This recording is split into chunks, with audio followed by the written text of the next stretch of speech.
बहुत स्वागत है आपका। आपके साथ मैं हूं ज्योत्सना पाटनी। ममता के बंगाल में आज बीजेपी अध्यक्ष जेपी नड्डा बड़ी हुंकार भरने वाले हैं। मिशन बंगाल में जेपी नड्डा कोलकाता एयरपोर्ट पर पहुंच चुके हैं। जेपी नड्डा का बंगाल दौरा 2 दिवसीय है। बंगाल में अगले 7 अप्रैल मई की बात की जाए तो अगले साल विधानसभा चुनाव होने हैं और उससे पहले नड्डा आज बीजेपी के प्रचार की आधिकारिक शुरुआत करेंगे। जेपी नड्डा कोलकाता में बीजेपी के चुनाव कार्यालय का भी उद्घाटन करेंगे। इसके साथ ही वो पश्चिम बंगाल के 9 जिलों में बीजेपी दफ्तर का उद्घाटन भी करेंगे। आज शाम जेपी नड्डा बीजेपी के घर घर जनसंपर्क अभियान की शुरुआत करेंगे। इसके साथ ही नड्डा कोलकाता के कालीघाट मंदिर में दर्शन और पूजा अर्चना का भी उनका कार्यक्रम है। तो ये तस्वीरें आप देख रहे हैं, एयरपोर्ट पहुंच चुके हैं बीजेपी के राष्ट्रीय अध्यक्ष जेपी नड्डा। आपको बता दें कि आज आधिकारिक रूप से बंगाल में अगले साल होने वाले चुनावों के लिए प्रचार शुरू होगा और इसके अलावा जेपी नड्डा के तमाम कार्यक्रम यहाँ पर पूरे लाइनअप हैं। कोलकाता एक तरफ वो पहुंच चुके हैं तो वहीं जेपी नड्डा आज घर घर मिशन बंगाल की भी शुरुआत करेंगे। इसके अलावा पार्टी ऑफिस का उद्घाटन करेंगे, जो चुनावी दफ्तर है उसका उद्घाटन करेंगे। साथ ही पश्चिम बंगाल के 9 जिलों में दफ्तर होंगे, उनका भी उद्घाटन किया जाएगा और उसके बाद शाम को नड्डा बीजेपी के घर घर जनसंपर्क अभियान की शुरुआत करेंगे। आपको बता दें कि इसके अलावा जेपी नड्डा कोलकाता के कालीघाट मंदिर में दर्शन और पूजा अर्चना भी करेंगे। तो जेपी नड्डा कोलकाता पहुंच चुके हैं और कोलकाता दौरा उनका बहुत अहम माना जा रहा है, क्योंकि कोलकाता में जहां एक तरफ आज से वो आधिकारिक रूप से चुनाव प्रचार की शुरुआत करेंगे, वो चुनाव जो अगले साल होने हैं। इसके साथ ही आज उनके तमाम कार्यक्रम भी लाइन अप हैं। कोलकाता में नड्डा बीजेपी के स्टेट इलेक्शन ऑफिस का उद्घाटन करेंगे। पश्चिम बंगाल में वो 9 जिलों में दफ्तरों का भी उद्घाटन करेंगे। शाम को जेपी नड्डा बीजेपी के घर घर जनसंपर्क अभियान की शुरुआत करेंगे और इसके साथ ही नड्डा कोलकाता के कालीघाट मंदिर में दर्शन और पूजा अर्चना भी करते नजर आएंगे। तो 2 दिवसीय दौरे पर बंगाल पहुंचे हैं बीजेपी के राष्ट्रीय अध्यक्ष जेपी नड्डा और ममता के बंगाल में आज वो हुंकार भरने वाले हैं। मिशन बंगाल के तहत जेपी नड्डा का ये कोलकाता बंगाल दौरा अहम माना जा रहा है और कोलकाता एयरपोर्ट वो पहुंच चुके हैं। वहां की तस्वीरें आप देख रहे हैं, किस तरीके से समर्थकों के अभिवादन स्वीकार करते वो नजर आए। हालांकि मीडिया का भी जमावड़ा वहां पर नजर आ रहा है। जो समर्थक हैं, जो कार्यकर्ता हैं, वो बीजेपी के झंडे लिए एयरपोर्ट के बाहर नजर आ रहे हैं। देखिए, गाड़ियों की भी लंबी कतार यहाँ पर दिख रही है। जेपी नड्डा के मिशन बंगाल की बात की जाए तो काफ़ी लंबे कार्यक्रमों की फहरिस्त नजर आ रही है। 2 दिवसीय बंगाल दौरा है उनका, तो ऐसे में बंगाल में जो अगले साल अप्रैल और मई में विधानसभा चुनाव होने वाले हैं, उसके तहत ये दौरा काफ़ी अहम माना जा रहा है। और ये भी बातें सामने आ रही हैं कि उस चुनाव से पहले नड्डा आज बीजेपी के प्रचार की एक तरह से आधिकारिक शुरुआत करेंगे। जेपी नड्डा कोलकाता में बीजेपी के जो चुनाव दफ्तर है, इलेक्शन ऑफिस है, उसका भी उद्घाटन करेंगे। न सिर्फ उस दफ्तर का, इसके अलावा पश्चिम बंगाल के 9 जिलों में बीजेपी के जो दफ्तर हैं, उन दफ्तरों का भी उद्घाटन किया जाएगा। इसके अलावा आज शाम का जो उनका कार्यक्रम है, उस कार्यक्रम के तहत जेपी नड्डा घर घर जनसंपर्क अभियान की शुरुआत करेंगे। वहीं ममता बनर्जी की बात की जाए तो ममता बनर्जी ये आरोप लगा रही हैं कि बाहर के लोग बंगाल आकर चुनाव में दखल डाल रहे हैं। इस पर पश्चिम बंगाल में बीजेपी के प्रदेश अध्यक्ष दिलीप घोष ने कहा है कि पश्चिम बंगाल में पूरे देश के लोग आ सकते हैं, यहाँ कोई बाहरी नहीं है। कहा जाता है कि बाहर से लोग आपके बंगाल में, आपके बिहार के हैं, इस तरह के जो कमेंट आते हैं टीएमसी और ममता दीदी की ओर से, क्या कहना चाहेंगे? बहिरागत जो एक ये पागलपन है। बंगाल कभी बाहर का अंदर का नहीं किया है। राष्ट्रगान लिखने वाले हमारे देश के महापुरुष हुए 3 देश में गाया जाता है। राष्ट्रगीत लिखने वाले बंगाल के ही लोग हैं, देश के लिए बलिदान देने वाले हैं। बंगाल के महापुरुष का पुतला कन्याकुमारी में होता है। बंगाल के महापुरुष कश्मीर में बलिदान करते हैं और बाहर से चुनाव जीताने के लिए टीएमसी के लिए कोई आए, ठीक है, बाहर से बहू आ सकती है घर में, लेकिन prime minister, home minister, national party का अगर प्रेसिडेंट आते हैं वो बाहरी हो जाएंगे। बंगाल के लोग उसको नहीं मानते हैं। तो तो दिलीप घोष को आप सुन रहे थे। ममता बनर्जी ने जो इल्जाम लगाया है उसका जवाब देते वो नजर आए। उन्होंने कहा कि बंगाल में जो लोग हैं वो आ सकते हैं और बंगाल में कोई बाहरी नहीं है। मेरे सहयोगी इस वक्त हमारे साथ जुड़ चुके हैं, सीधे उनका रुख करेंगे। मैं आपसे जानना चाहूंगी, जिस तरीके से एक तरफ बयानबाजी चल रही है उसी तरीके से दूसरी तरफ ये जो जेपी नड्डा का बंगाल दौरा है उसको कैसे देखा जाए, कितना अहम? जी देखिए, बीजेपी के लिए इस बार बंगाल बहुत अहम है, बहुत महत्वपूर्ण है। आप इस बात से ही अंदाजा लगा सकती हैं कि बिहार चुनाव खत्म होते न होते अमित शाह यहाँ पहुंच गए, उन्होंने जनसभा की। उसके बाद लगातार बीजेपी के जो बड़े नेता हैं, स्थानीय नेता तो हैं ही, सेंट्रल मिनिस्टर्स लगातार कोलकाता और पश्चिम बंगाल में आ रहे हैं, रैलियां कर रहे हैं। तो उसी की एक कड़ी है जेपी नड्डा का ये दौरा। जेपी नड्डा आज पहुंच गए हैं और वो जो कोलकाता में बीजेपी का ऑफिस है वहां पर चुनाव ऑफिस का उद्घाटन करेंगे। इसके अलावा जो डिस्ट्रिक्ट में जो 9 चुनाव ऑफिस है उनका भी उद्घाटन करेंगे और इसके बाद वो जाएंगे भवानीपुर इलाके में, जहां वो जनसंपर्क अभियान करेंगे, घर घर जाके लोगों से बात करेंगे। तो ये एक बीजेपी का आप कह सकते हैं कि चुनाव प्रचार बहुत पहले से शुरू कर दिया है बीजेपी ने, जबकि अभी चुनाव में काफी महीने हैं, लेकिन बीजेपी कोई कसर नहीं छोड़ना चाहती है। और ये जो हम चलन देख रहे हैं, ये जो ट्रेंड दिख रहे हैं, अब इसके बाद ममता बनर्जी भी सभा कर रही है जगह जगह। आज ममता बनर्जी बांग्लादेश बॉर्डर पे बोनगा जगह है, वहां पे जनसभा करने गई हुई हैं और बीजेपी की ओर से जेपी नड्डा कोलकाता में है। तो जो चुनावी गतिविधियां हैं लगातार बढ़ रही हैं और बढ़ती रहेंगी, जो हमें अभी ट्रेंड देखने को मिल रहा है। जी अनुपम, बिल्कुल बीजेपी की बात की जाए तो बीजेपी की खासियत रहती है कि पार्टी पहले से तैयारी करती है, एंड मौके पर नहीं पहुंचती। तो क्या बीजेपी की इस तैयारी से, जेपी नड्डा के इस दौरे से बंगाल की मुख्यमंत्री थोड़ी घबराई हैं, थोड़ी बैकफुट पर नजर आ रही हैं? जी देखिए, ये तो चुनाव प्रक्रिया है, जहां चुनाव प्रक्रिया देरी से शुरू होती है। बंगाल में इस बार जो हम देख रहे हैं काफी पहले से शुरू हो गई है। बीजेपी ने, आपने ठीक ही कहा, बहुत पहले से तैयारियां करके रखी हैं और उसको देखते हुए टीएमसी की ओर से भी तैयारियां शुरू हो गई हैं। हालांकि टीएमसी इस मामले में थोड़ी पीछे थी, लेकिन जब उन्होंने देखा कि बीजेपी लगातार बहुत आक्रामक तरीके से चुनाव प्रचार में उतर गई है, तो ममता बनर्जी को खुद चुनाव प्रचार में उतरना पड़ा है। आप समझ सकते हैं ममता बनर्जी क्या सोच रही होंगी इस वक्त। वो उनका जो कहना था या उनकी जो सोच थी, वो उनको लग रहा था कि थोड़े दिनों बाद से वो चुनाव प्रचार करेंगी, लेकिन जिस आक्रामक तरीके से बीजेपी ने चुनाव प्रचार शुरू कर दिया, उसे देखते हुए अब ममता बनर्जी के लिए और कोई उपाय नहीं रह गया था। तो उन्होंने पहले बांकुड़ा में जनसभा की, आसनसोल गई और आज वो बोनगा पहुंच गई हैं। तो इस तरह से अब टीएमसी भी लगातार काउंटर अटैक या काउंटर चुनावी जो प्रचार है उसमें उतर गई है या उतरने को बाध्य हो गई है। और उसकी एकमात्र वजह यही है कि बीजेपी ने जिस आक्रामक तरीके से, जिस प्लान्ड तरीके से चुनाव प्रचार शुरू किया है,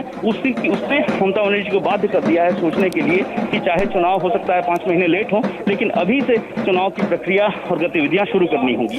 अच्छा, हैदराबाद की लोकल बॉडी चुनाव में हमने देखा था बीजेपी ने बहुत शानदार प्रदर्शन किया, जो वहां तमाम रैलियां हुई, भारी संख्या में भीड़, लोग जुटे सुनने के लिए। क्या इसी तरह की तस्वीरें कोलकाता एयरपोर्ट पे भी नजर आ रही हैं? आप हमें ज्यादा बेहतर समझा सकते हैं अनुपम?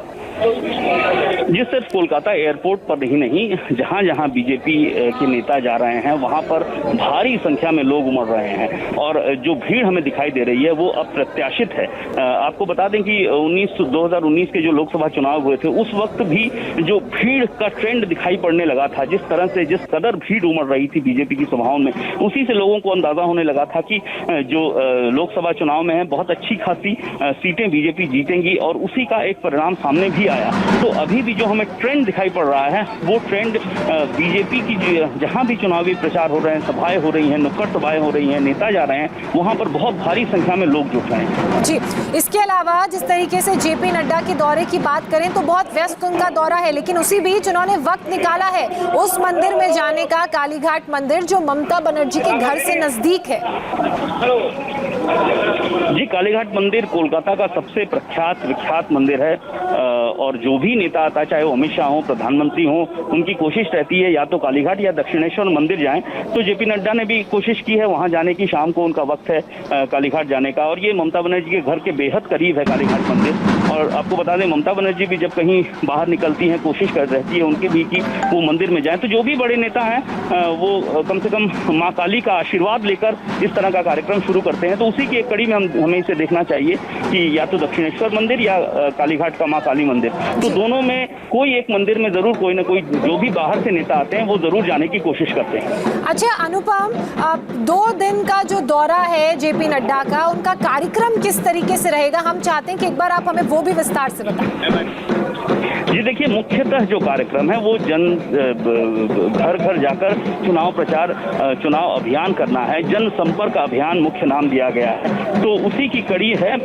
घर घर जाएंगे जेपी नड्डा, वहाँ घर जाकर लोगों से बात करेंगे। इस बीच में एक जगह अभी तय नहीं है, लेकिन हो सकता है वो किसी भी घर में जाके थोड़ा भोजन भी कर सकते हैं, घर में जाके मुलाकात कर सकते हैं, कोई टी स्टॉल या चाय की दुकान में जाकर चाय पी सकते हैं। तो ये एक प्लान्ड वे में जो चुनाव प्रक्रिया होती है उसी तरीके से किया जा रहा है कि जहां भी जिस इलाके में जा रहे हैं वहां आम लोगों से जुड़ना। मुख्य जो सोच है वो है वहां के आम लोगों से जुड़ना। इसके लिए चाय की दुकान या किसी का घर या कोई इलाका, कोई मोहल्ला, वहां जाकर जनसंपर्क अभियान करने की योजना है जेपी नड्डा की। जी अच्छा, अब जाहिर सी बात है जब कोई बड़ा लीडर या फिर इस तरीके से राष्ट्रीय अध्यक्ष पहुंचते हैं, घर घर जाकर लोगों से मुलाकात करते हैं, बात करते हैं, खाना खाते हैं, चाय पीते हैं, जो कार्यकर्ता हैं और जो खासकर समर्थक हैं उनमें जरूर जोश बढ़ता है। बिल्कुल, बहुत जाहिर सी बात है। इतने बड़े स्तर का नेता जब आम लोग अपने बीच पाते हैं, क्योंकि जो आम लोग हैं वो उनको नॉर्मल, देखिए अब ये ट्रेंड थोड़ा चेंज हो रहा है। पहले क्या होता था, किसी विशाल मैदान में जनसभा होती थी और लोगों को बहुत दूर से वहां जाना पड़ता था अपने प्रिय नेता को देखने के लिए। लेकिन अब आप देखिएगा कि ट्रेंड थोड़ा सा चेंज हुआ है, नेता अब घर तक पहुंच रहे हैं लोगों की, तो इससे लोगों का उत्साह दोगुना हो जाता है। उनको लगता है कि हाँ, हम जो देखने जाते थे किसी समय में, किसी वक्त में, बड़े मैदान में मीलों की यात्रा करके, अब नेता हमारे पास आ रहे हैं हमको देखने, हमारा हालचाल जानने। तो ये एक बहुत बड़ा उत्साहवर्धक प्लानिंग है, जो ट्रेंड है, जो अब धीरे धीरे बदल चुका है। आप देखें अमित शाह भी आए, उन्होंने बांकुड़ा गए, आदिवासी घर में खाना खाया, उस गांव में गए। तो ये इस तरीके का ट्रेंड अब धीरे धीरे बढ़ रहा है और मुझे लगता है कि इस तरह का ट्रेंड आगे भी हमें देखने को मिलेगा। हाँ बिल्कुल। मेरी सहयोगी जॉयता मित्रा भी इस वक्त जुड़ चुकी हैं। जॉयता, जेपी नड्डा बंगाल पहुंचे हैं 2 दिवसीय दौरे के लिए, और कार्यक्रम की उनकी बात की जाए तो किस तरीके से उनका कार्यक्रम रहने वाला है, प्रमुखता अगर आज की बात करें तो? ज्योत्सना, अभी जेपी नड्डा अभी कुछ ही देर में यहाँ पर बीजेपी ऑफिस पहुँचने वाले हैं, जहाँ पर वो इनॉग्रेशन करेंगे स्टेट ऑफिस का, बीजेपी स्टेट ऑफिस का। उसके बाद ठीक 1 घंटे के बाद वो जो 9 और डिस्ट्रिक्ट के जो स्टेट ऑफिस हैं वो भी इनॉग्रेशन यहीं से किया जाएगा। फिर उनका जो कार्यक्रम है वो आगे जाकर गृह संपर्क अभियान है, वो यहाँ पर लोगों से मिलेंगे। और उसके बाद जो आखिरी पड़ाव आज के दिन का है जेपी नड्डा का, वो है काली घाट का दर्शन, जो हर एक राजनेता जो है वो करते हैं यहाँ पर आकर। तो काली घाट के दर्शन के लिए नड्डा जी जाएंगे। तो अभी हमें पता चलेगा थोड़ी देर में कि उनका क्या वक्तव्य है, क्योंकि पहली बार यहाँ पर ऑफिस का जो इनॉग्रेशन है वो होने वाला है। उनके क्या आगे के क्या प्लान्स हैं वो यहाँ पर नड्डा बताएंगे। जी अनुपम, जिस तरीके से अमित शाह पहुंचे थे बिहार चुनाव के तुरंत बाद, हमने देखा कि वो कलकत्ता पहुंचे, अब जेपी नड्डा पहुंच रहे हैं, तो ऐसे में जाहिर सी बात है कि कई बड़े और नेता होंगे जो बंगाल पहुंचेंगे। तो इससे ममता बनर्जी को कहीं ना कहीं इनसिक्योरिटी तो जरूर हुई होगी। देखिए, आपको बता दूं कि बीजेपी ने जो प्लानिंग की है उसके तहत हर महीने ऑल्टरनेटिवली या तो अमित शाह या जेपी नड्डा कोलकाता या बंगाल आएंगे और 2 से 3 दिन का प्रवास करेंगे। तो आप समझ सकती हैं हर 15 दिन में या तो हमें जेपी नड्डा 3 दिन का प्रवास कर रहे हैं ये देखने को मिलेगा, या अमित शाह 3 दिन का प्रवास कर रहे हैं ये देखने को मिलेगा। तो ममता बनर्जी के लिए ये चिंताजनक बात इसलिए भी है क्योंकि ममता बनर्जी, आप अगर ध्यान दें तो पिछले कई दिनों से एक वाक्य का बार बार उच्चारण कर रही है, वो है कि बाहरी लोग आकर गुंडागर्दी कर रहे हैं। लेकिन असल में क्या है, असल में ये है कि जब भी कोई बड़ा नेता आ रहा है तो चुनाव प्रक्रिया या जो चुनावी हवा है उसमें बढ़ावा मिल रहा है, उसको बल मिल रहा है। तो ऐसे में वो ममता के विपरीत जाने की संभावना बहुत ज्यादा 100% रह रही है। तो इसको देखते हुए ममता बनर्जी के लिए भी अब काउंटर प्लानिंग करनी होगी, जो उनके पास फिलहाल हमें कुछ भी देखने को नहीं मिल रही है सिवाय जनसभा की। क्योंकि तृणमूल कांग्रेस की अगर बात करें तो तृणमूल कांग्रेस में एक ही चेहरा है, जो है ममता बनर्जी। इसके अलावा कोई बड़ा चेहरा ऐसा सच नहीं है जो किसी भी प्रवाह को घुमा सके, जबकि बीजेपी में अगर हम देखें तो बहुत ज्यादा बड़े चेहरे हैं। तो ऐसे में जो आप समझ रही हैं जो लड़ाई है वो कई मुखी लड़ाई है। एक तरफ से ममता बनर्जी है, बाकी दूसरी तरफ उनको प्रधानमंत्री की तो अभी यात्रा ही नहीं शुरू हुई है। अमित शाह का मुकाबला करना है, जेपी नड्डा का मुकाबला करना है, दूसरे बड़े जो नेता हैं उनका मुकाबला लगातार करना पड़ रहा है। तो ऐसे में जाहिर सी बात है कि ये चिंताजनक बात है ममता बनर्जी के लिए कि किस तरह से इस अटैक को वो रोकें, किस तरह से इस जो प्रवाह है इसको वो धीमा करें। बिल्कुल, अब जिस तरीके से इस तरह के दौरे देखने को मिलते हैं, खासकर ममता बनर्जी की बात की जाए तो उनको परेशानी में ज़रूर हम पाते नजर आते हैं। तभी ये बयान सामने आते हैं कि जो पश्चिम बंगाल में लोग आ रहे हैं वो बाहरी हैं। जॉयता का मैं रुख करूंगी। जॉयता, एक तरफ हम देख रहे हैं कि बीजेपी के राष्ट्रीय अध्यक्ष वहाँ पहुंचे हुए हैं और बहुत सी ऐसी युवा ब्रिगेड है जो वहाँ पर पहले से काम कर रही हैं। उससे पहले कैलाश विजयवर्गीय इस वक्त मेरे साथ जुड़ चुके हैं, बीजेपी नेता। सीधे मैं उनका रुख करूंगी। कैलाश जी, बहुत स्वागत है आपका। जिस तरीके से जेपी नड्डा पहुंचे हैं, पार्टी अध्यक्ष हैं, तो इससे कहीं ना कहीं एक साख की लड़ाई जरूर नजर आ रही है ममता बनर्जी के लिए। देखिए, लड़ाई हमारा उद्देश्य नहीं है। निश्चित रूप से चुनाव हम लड़ने वाले हैं तो हम तो सौहार्दपूर्ण वातावरण में रहना चाहते हैं। हमारे में लड़ाई वाला भाव ही नहीं।